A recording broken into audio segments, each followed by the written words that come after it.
I have noticed that on occasion I get a circular sway, and I don't know what that means. Energy reversal.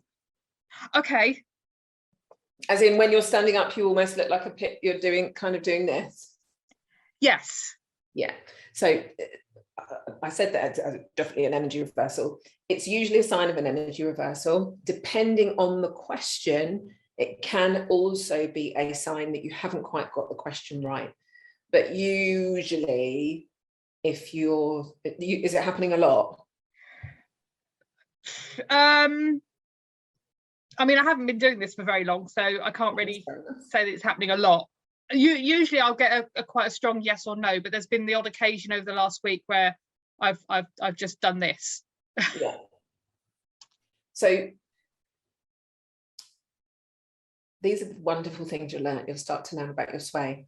The strong yes and the strong no is like, yes, that's definitely it, and no, that's definitely not it. And then sometimes you'll get a kind of gentle one, like, there's not much energy around that, like, yeah, kind of a yes, and yeah, kind of a no. It's not a definitive, it's like, yeah, kind of. When you're doing around and round in circles, again, it's all in context to the question. Sometimes it can be a sign of an energy reversal. Sometimes it can be that you haven't quite asked the question in the way that your subconscious is holding it. So it's like, it's been happening around money when I've been asking questions around money. Might be an energy reversal. So I would explore that. The next question would be, do I have an energy reversal around this subject? To which the answer is probably yes, or possibly yes. And then it would be going down the energy reversal questions routes. So again, I'm going to teach you. I am doing, because this is like, how long is a piece of string? Because everything is energy, and depending on what the yes and the no answer question is to the sway depends on the next lot of questions that we would then start to explore. Yeah. However, some useful things to start with that will help you with understanding energy reversals is, first thing, not just energy reversals, anything that's standing in your way, is understanding where it began. If you remember when we did session 2, and we talked about the way that our brain processes information, the way our energy system holds info, it always goes back to the first thing or the first time that it's found something. So that's always a really good place to start to explore. So then it would be, the questions you'd ask a sway was it this life, as in Wendy, life as Wendy? Was it a past life, as in if past lives exist, if time was linear?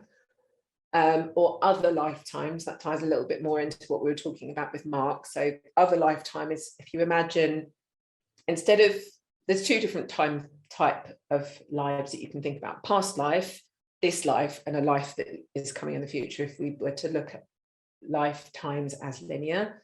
But the other model, or the other way to think about it, is that you are actually living concurrent lifetimes, and that there isn't a past or present, and that all of these lives that we've been living are all happening all at once. So now what we're talking about is, imagine Wendy isn't just Wendy. There's Wendy 1, Wendy 2, Wendy 3, Wendy 4, Wendy 5, Wendy 6, all living different lives at the same time. So that's always another very powerful question to ask. And often you find quite significant energy reversals in those. So it's like there's another version of Wendy who's going through a very similar thing, but because you are all connected on one level, what they've got going on is impacting you. So other lifetimes is the other place I'd look. And then in the womb, because that's where we do tend to pick up a lot of our stuff during the 10 months of pregnancy. So that's the next level of questioning I'd ask. Is it an energy reversal? Yes. And then it's this life, past life, other life, or in the womb. They're the places that I would start to explore. And then depending on which one of those answers there's a whole bunch of questions that would go underneath that. So usually finding out, how old were you? Or if it was a past life, how many lifetimes ago? So was it more than 5 lifetimes ago, more than 10 lifetimes ago? So you try and find the life. If it was another life or a past life, were you a man, were you a woman, were you a child? How old were you? Was it something that happened to you? So there's lots of different questions you can start to understand, to explore where it came from. Yeah. And once you've got those answers, so this is what we do. This is one of the variations of step 3, which is called clarifying questions. You basically spend a while swaying your way through, getting clear where this thing came from and who it was connected to and what the things were that came up around it, so that you know that you are releasing the correct energy reversal and you've got context. And then it's just on to step 4. So then I'm ready to release this energy reversal from 3 lifetimes ago when I was left in a well or whatever it was that you discover.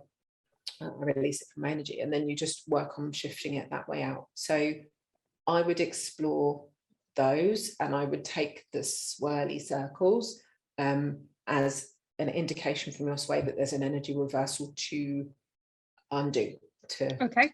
realign.